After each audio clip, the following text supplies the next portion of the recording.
حضرت محمد صلی الله علیه وسلم خپلو صحابه کرامو ته وویل چې کله لمر راخیږي او بېرته لویږي په موږ لازمه ده چې موږ د بدن د هر غړي صدقه ورکړو.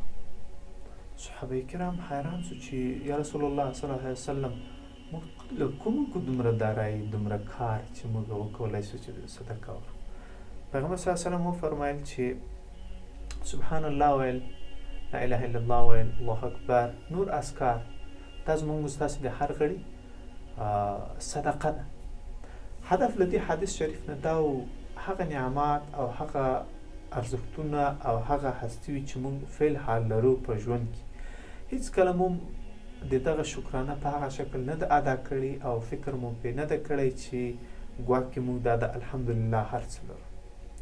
خو همیشه دغه اوسنۍ هستي هیروي په دې کې و چې یو بل څه پیدا کړو، یعنی دا هم هیروي، داسې فکر کوو چې دا زما په شتون کې وجود لازمي ده او د دې لازمي نه ده وجود، ځکه کېدای شي دا له خطراتو سره مخامخ شي، دا له منځه لاړ شي، هغه حتی ژوند هم کېدای شي. یعنی دا ژوند یو نعمت ده او یو امانت ده او زموږ ستاسې اندامونه چې دي دا هم امانت دي او هم نعمات دي. او همدارنګه خدای تعالی چې موږ ته نور شیان په ژوند کې راکړي دي، که اموال دي، که مثلا نور داسې شیان دي چې راکړي دي په ژوند کې، موټر سو، کور سو، مور سو، پلار سو، جایداد سو، هر څه چې کم زیات لرو دا ټول نعمت دي. خو موږ په هیڅ وخت کې د دې په اړه باندې داسې فکر نه ده کړی چې ګواکې زه دا هر څه لرم او له خدای تعالی نه زه مشکور یم. یعنی موږ تاسې بندګان همیشه هیروونکي یو، نو ځکه دا انسان معنا چې دا له نسیان نه اخیستل شوې ده، یعنی هیروونکی. د انسان معنا چې دا یعنی هیروونکی. نو موږ باید یو بل ته دا تذکر ورکړو. بیرته خدای تعالی د تذکر کلمه هم په قرآن کریم کې راوستلې ده چې تاسو یو بل ته تذکر وکړئ، زما له نعماتو، زما له هستي وو، زما له قهره، زما له مهرباني، تر څو د تاسې هغه آخري سرحد یا آخري ژوند د تاسې له یاده ونوځي. نو بنا هدف دلته په دې کې دا و چې حضرت علي کرم الله وجهه وایي زه په دنیا کې له تاسې په دوه شیانو ډېر زیات ډارېږم. یو درازې هیلې درلودل او بل هم په دنیا باندې منګولې لګول.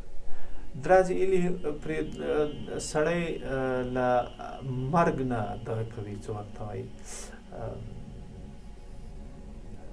مرګ ځینې هیروي درازې هیلې، ځکه اهداف دې دومره لوړ وي، خبرې دې دومره لوړې وي، خوبونه دې دومره لوړ وي، مرګ له سړی نه شي. او په دنیا منګولې لګول دا د آخرت ورځ له سړی نه هیروي. نو دواړه تقریبا یو شی دی. نو بنا موږ تاسې باید د هغه څه په اړه باندې فکر وکړو چې فعل حال لرو او شکر پرې وکړو. خفه په دې باندې نه سو چې ګواکې موږ دغه څه له هغه نه کم لرو. هغه ته رب العالمین د یو امتحان او ابتلا په خاطر یو څه ورکړي دي. ما تا ته چې نه دي راکړي، فقط دا روغ صحت یې راکړی ده. ما تا ته هم د ابتلا د امتحان په خاطر باندې یا یې راکړي یا یې نه دي راکړي. ما تا ګوري، ما تا ازمایي. صبر انسان ته یوه ډېره غټه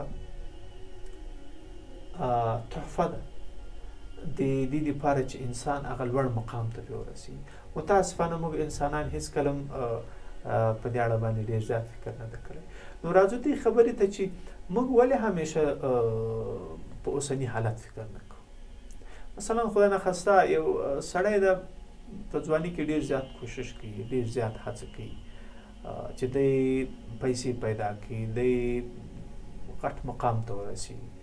دومره تلاش کوو موږ تاسې ټول انسانان چې ګواکې موږ ستاسې دلته په دې نړۍ کې 1000 کاله عمر تضمین شوی، خو کله مو هم په دې اړه فکر نه ده کړی چې اوسنی عمر چې زموږ څومره ده.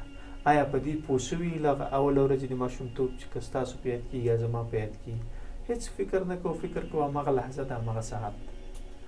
نو دغه نور عمر چې کم و زیات پاته د مرګ راځي، حادثې راځي، فکر وکړه چې دا دومره پاته ده، نو آیا دا به دومره زر تیر نشي؟ نو بنا دومره زحمت د دنیا په خاطر باندې د ځان مشغوله کول فکر کوم دا د انسانانو ډېره غټه تېروتنه، خصوصا د مسلمانانو. مثلا موږ تاسې که راواخلو د خپل عمر تقسیم کو، تر اوه کلنې پورې یې له نړۍ سره لیلې معرفي شو، له دا ژوند سره معرفي شو. بیا ورته اوه کلنې چې مکتب وایو یا مدرسې ته ځو، مثلا 12 کاله تقریبا 19 کاله کېږي. 19 کاله بعد که پوهنتون وایو یا کوم بل کار کوو، یا مثلا زموږ ستاسو کوم ملکو کې ګډوډي یا مشکلات ډېر زیات دي، اقتصادي ستونزې ډېرې زیاتې دي، دستي کار شروع تقریبا 10 کاله پاخوا داخوا کې تېر شي 150 کلو ته خبره ورسېږي. کله چې 150 کلو ته خبره ورسېږي نه هغه سرمایه لرو چې موږ په 20 کلنۍ کې سوچ کړی چې موږ باید پیدا کړو، نه هماغسې پیسې لرو، نه هغسې مثلا مقام ته رسېدلي یو. یو ډیپریشن، تکلیف، انوس، خفګان، تشویش را سره پیدا شوی چې دا نوس دا ژوند څه رقم لاړ. نو بنا موږ باید دعا ډېره زیاته وکړو او ورسره هغې مخې ته کار وکړو چې لیلې زموږ ورسره لګېږي، یعنې زړه مو غواړي، شوق هم ورسره وي په عامه اصطلاح باندې.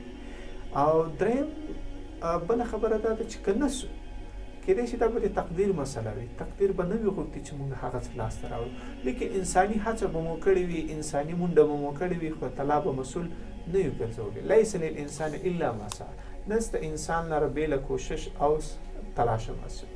نو بنا خو تعالی هم په کوشش امر کوي، رسول صلی الله علیه وسلم هم په کوشش امر کوي.